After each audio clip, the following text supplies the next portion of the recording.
Sarah Clawson, Public Relations and Marketing Specialist with the Tolleson Union High School District. Today, our episode is back in studio, but a different studio, at Joya Community High School. With me today is Heather Eaton. Hi, Heather. Hello, how are you doing? Good. Why don't you go ahead and introduce yourself to us? My name is Heather Eaton, and I am the media teacher teaching digital communications, graphic design, and film and TV here at La Joya Community High School. Okay, but your journey into education started a long time ago. A long time ago. So first you were a teacher at Littleton Elementary? Correct. Within the Littleton Elementary School District. Correct. What grade did you teach? I actually started in education as a special ed teacher. And so I graduated from NAU in 1999 and had no clue where I was going to be teaching. And I actually I had a resume and I came down to Phoenix to stay with a friend. Her mom actually taught at Littleton Elementary School for a very long time, grabbed both of our resumes off the kitchen counter, took them to her principal, and by the end of the day when I woke up, I had a teaching job, my first teaching job. That's great. How many years were you there? I was at Littleton, I want to say about 5-6 years. I started at Littleton, and then I moved over to Collier when Collier was built, and then I came right up to La Joya. Okay, so what year did you start at La Joya Community? I started at La Joya Community High School when we had our first graduating class, so I believe that was 2005 to 2006. I ended up actually, I had my daughter my first year here. So I ended up getting pregnant after I had, interviewed. And so I was super nervous, having to tell a brand new school, oh, by the way, I need to leave. But it was really cool because my instructional assistant actually came up with me as well. So I came up and started at La Joya teaching special ed. But I had an art endorsement, and they wanted to bring more electives to the campus, and I asked them to start a photography program. So you launched photography here? I launched photography here at La Joya Community High School, the digital photography, because Tolleson and Westview at that time had film photography classes, but we were the first digital. So set the scene for me a little bit here. As far as worldwide, nationwide, digital photography, was it new at that point? It was totally new. So in the college sector, you were still taking film photography if you were getting a photography degree. Digital cameras were starting to become better, but it wasn't like they are today. So we had nothing. We had to literally get all the equipment. My principal at the time, Cheryl Ingram, she was just tell me what you need and we'll figure out a way. You know, she took it out of her school budget to supply, because I wasn't CTE at the time. So I was part of visual and performing arts. We had to we had to design the curriculum. We had to look out to other districts that were doing photography, but we were doing film photography. So me and the film photography teacher at Tolleson, we had to come together and figure out how we could lead the kids down the same road and then split when it came to digitally editing your photos versus darkroom, because we didn't have a darkroom at La Joya. So I'm assuming you were self-taught? Yes. So I had my art endorsement. I always loved art forever, and doing photography and things like that, had the old camcorders, making videos, things like that. But everybody always told me, don't become an art teacher because you won't make any money. They were go into special ed because there's all these sign-on bonuses and stipends and all that. What do you know? It's 20. I'm just following directions because I know that I need to pay my bills and I need to survive. So when I went to NAU, I had the opportunity to become a cross-cat special ed teacher, which is now grandfathered in. So I'm actually certified under ED, MID, and SLD. So wait a minute. What do all of those acronyms mean? Just because I don't know what they mean, so somebody else is not going to know either. So ED is our students in our CARES programs. So they usually have issues with behaviors and things of that sort. And then our MID kiddos are usually going to be our students in like our spirit programs, like our life skills classrooms. And then our SLDs are usually students that are out in inclusive classrooms, but are just struggling with like maybe like a learning disability. Okay. And now you have to be, you have to kind of pick a lane when you get into special ed. So you have to pick a certain category to be specialized in, but I was still grandfathered under that. So Okay. I feel that helps me now though in my current classroom, because now I get to have students that are on IEPs and need those services, but sometimes those are the students that like struggle the most in an elective. And now I get to provide them with my special ed background. I get to provide them like those supports in the gen ed classroom as their gen ed teacher, but having those specialties in all three of those areas. So you can help service all students no matter where they are. Absolutely. You meet them absolutely, where they are. Absolutely. And that was the one thing when I started getting my degree, like the big thing for me was make sure you're marketable in all different areas. So like I have my art endorsement, I have my ESL endorsement, I have my reading endorsement, I have my special ed degree, I have now my CTE certificate. So like it provided a lot of opportunities for me to have movement in where I wanted to go and kind of find my niche. So how many years have you worked at La Joya Community High School?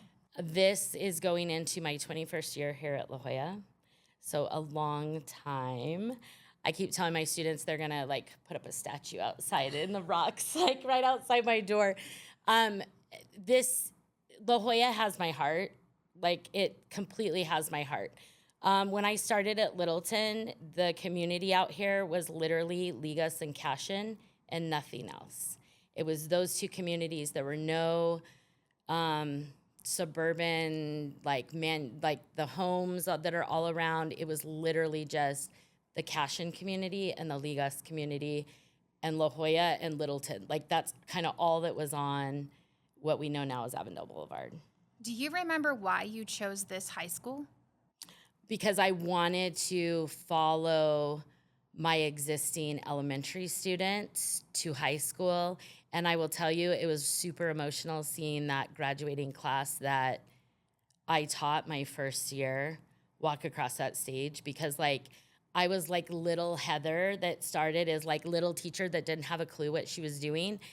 And it was like really overwhelming to be able to see them through that. And their students today, in fact, Bridget Riccio at Westview, she was one of my students. So it's super cool to now she's my colleague, just to see that whole full circle moment. Definitely a full circle. So when you look back at education, you transitioned over to high school from elementary, but I'm curious to know how your own perspective changed throughout the years and why you stuck with it, because a lot of people do leave education. It's hard if you don't have the right support, if you just don't have a good team behind you, and then the money and various things can affect somebody if someone's reason for leaving education. But you stayed, and you stayed in our district for a long time. Why?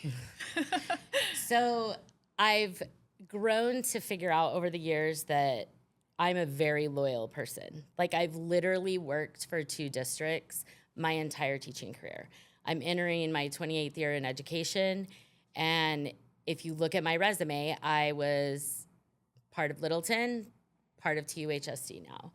And I did stay. I mean, I stayed through all the years we were frozen on a salary schedule. I stayed. And it, for me, I know it sounds cliche to say like, oh, we go into teaching, it's not about the money. Like, yes, we've got to pay our bills, right? We've got to pay our bills. But I knew from my high school days that this is what I was gifted to do. I was going to be a teacher. And some days when it's so hard and I want to give up and I want to be like, I just don't want to do this anymore. Like you get that student that like comes into your like Instagram inbox, like former student, and they're like, oh my gosh, I learned so much in your class and now I'm a journalist. And that was back in the days when we had nothing. Like, we didn't have a studio. We didn't have those things. So I think it's those little moments to just be reminded that, like, you know, you're doing the good work, and it's hard, sometimes, and there's lots of tears, but it is rewarding, and I can't imagine I would do anything else. I keep saying I want to retire because I'm so close, but really, when I retire, like, I don't know what I'm going to do. I think I might get bored because, like, I'm constantly doing stuff on our campus, within the district. Like, I'm just a doer by nature, and so I don't know. I don't know what retirement's gonna look like either. You know, I'll probably just be back. Like, okay, I'm bored. I need to come back. You are a teacher who does so much more than stay in the classroom. Mm-hmm. You Yes. organize community events. Yes. You have an amazing Instagram. Your students are extremely involved. You also teach college classes, right? Yes. So I'm an adjunct professor at Walter Cronkite School of Journalism, and teach basically the same class I teach at La Jolla, just on an elevated, like, it's just a little elevated there. But it's the same thing. In fact, a lot of times I will go and I will notice that some of my high school students are further along than, because sometimes you get students that are going into college that have just now figured out what they want to do, and they didn't have those experiences in high school. But the students here at La Jolla, because of your guidance, are well above Yeah, freshman yeah, level absolutely. in college. Because I've actually had a couple of our La Jolla students that are now at Cronkite, and hands down, they were like light years ahead of, like, the skills that we had to teach the college students. So for the listeners of this podcast, where are we, Heather? Can you kind of describe the environment for me? We are in the studio where we film announcements. We haven't always had this room. Like I said, when the digital media, and I kind of moved over to CTE from photography. So I was in performing and visual arts. I reached out to the CTE director, and I was like, how do I provide my students more, like, opportunities, competing, things like that? So I did a bunch of stuff, moved photography into CTE, and that's kind of why we are now, photography is in CTE in the district. But then I took on digital communications, and for the longest time, we were literally using Dollar Tree tablecloths for green screens. Those And now plastic we have, tablecloths. yes, plastic tablecloths. We were hanging them up with duct tape or blue paint on the wall. I believe it was blue paint or blue tape. And now we are in the studio that they helped build out for us, that now has a control room with a TriCaster switches, 3 cameras, our lights. And we had a pop-up green screen, but now you can see that, like, we actually have a wall painted, so it helps a lot. So there is a wall behind where we are sitting that is entirely of green paint. Yes. And it can turn into whatever. Whatever we want. So when we record video announcements, we have a general background that the students use. It looks like a newsroom. And so when they're sitting at the anchor desk, that behind them, it looks like there's a bunch of monitors that you would see on the news. And that's our current background. But we can turn it into anything. We had an episode where I was Wanda the Witch, and during Halloween, that's on YouTube if you'd like to see that. We literally turned the background into like this witch's lair with bubbling cauldron, like dry ice looking. So it's a lot of fun. So there is the fun side, but I remember I came into the studio to watch a segment of the announcements, and part of the announcements was the weather. So Yes. you see the students moving their hands over here yes. and trying to, figure out And exactly. we don't have the monitors like normal newsrooms do, so that they can see where their hands are. So the students have really had to, like, figure out where their cues are. Like, they know that this is the top number, this is the bottom number, and then they drop it down one more, and and then they turn. So it's really cool to see them take on and make it better. So this year we have advanced graphic design students in the advanced media class. So we're kind of calling it media arts so that everybody feels like they have a place, and we're running it more like an actual media arts studio. So like if you need art or you need graphics, you go to a designer. If you need video stuff, you go to a videographer. If you need, so I've let all the kids kind of specialize like where they feel they fit the most. Which is extremely practical. Oh my gosh, for it's today. working so good. And our graphic designers, like some of the stuff they've already turned in, we're only in like maybe 8 days of school. Some of the stuff they're turning in, I'm like, my mouth is just like, what? Okay. So they're already pumping out like flyers and promos and social media content for sports that are happening, going to happen, new sports. Before, sometimes I had to do some of that stuff, and now it's like they're already working on it before I even like can turn around and assign it to somebody. Is it all grade levels that you teach? Yes, 9 through 12. 9 through 12, okay. So when I look at the different campuses within our district, my view is that La Joya Community, if you want digital media, if you want We're to the place be, to be. in the journalism or public Yes. relations or marketing, this is the school to go to. Yes. You agree with that? I agree with that. And it's to your credit. You invented this program and you've changed the curriculum to stay on top of trends and be innovative so that you're well aware of the industry and students are prepared. Is there anything, either recent years or past years, where you can say the students taught you? So many times. Like I have so many stories for that. But I would have to say probably the biggest thing, it's kind of twofold. I've had instances, I would say already just in the 8 days that we've been putting, because my graphic design 3-4 class didn't have enough to make an entire class by themselves. So I didn't want those kids to like not get graphic design 3-4. Like we wanted them to have the full experience, be able to take the TSA, which is the technical skills assessment for CTE. I kind of call it like, it's like the ACT for CTE. And be able to go into internship and earn their cords for graduation and industry credentials and things like that. So I didn't want them to just be cut loose because we didn't have enough. So I said, let's put them all together. Let's put them all together. We'll make this work. We'll call it media arts and we'll make this work.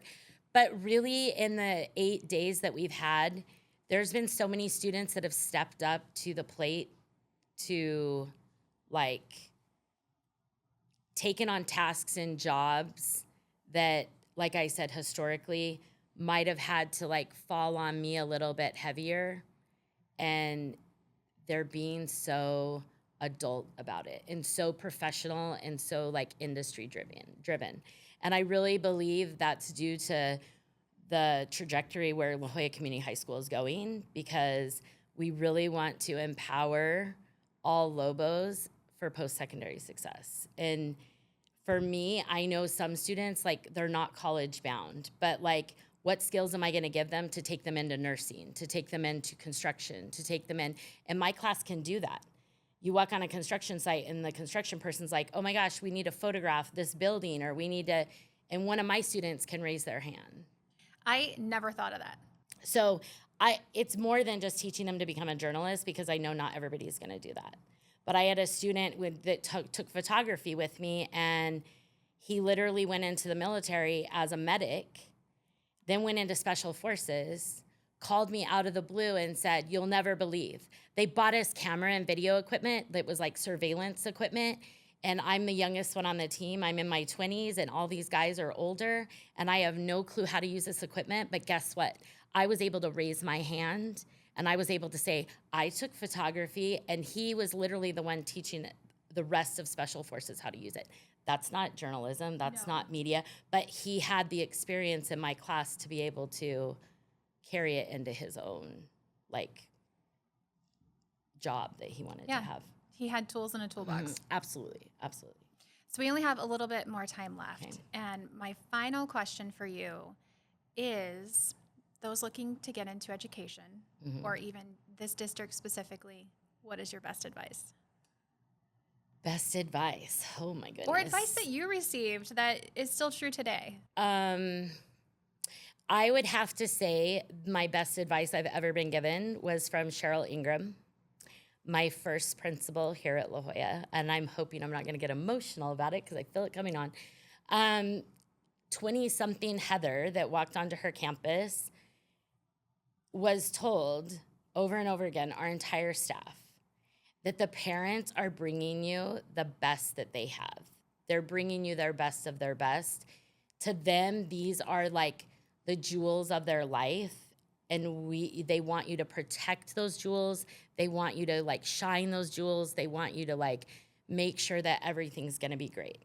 And I think that's the biggest thing, that when I have a hard day or I have a student that's really hard and comes into my class and I want to leave like and cry because I'm like, I don't know how I'm going to reach this kid, I just keep reminding myself that like they're bringing me the best that they have. And so I need to treat what they're bringing me as if I would want a teacher to treat my own children when I send them to them.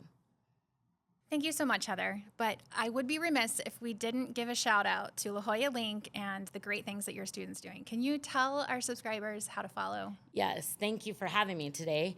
If you would like to follow our journey and the students here at La Jolla, please follow us on Instagram at La Jolla Link. You can also follow us on Facebook now. We do have a Facebook page. We're getting that up and running to start sharing out photos. And then we have a YouTube channel. If you just go to YouTube and you type in La Jolla Link, you will see us on there too. Please subscribe and you can watch the announcements. Thank you so much for tuning into today's episode of the Education Exchange. Have a question or want to be a guest on our podcast? Email podcast@tuhsd.org for more information. Missed an episode? Catch all seasons of the Education Exchange on your favorite streaming platforms or at www.tuhsd.org/podcast. Don't forget to like, comment, and subscribe, and we'll see you next week for another episode of the Education Exchange.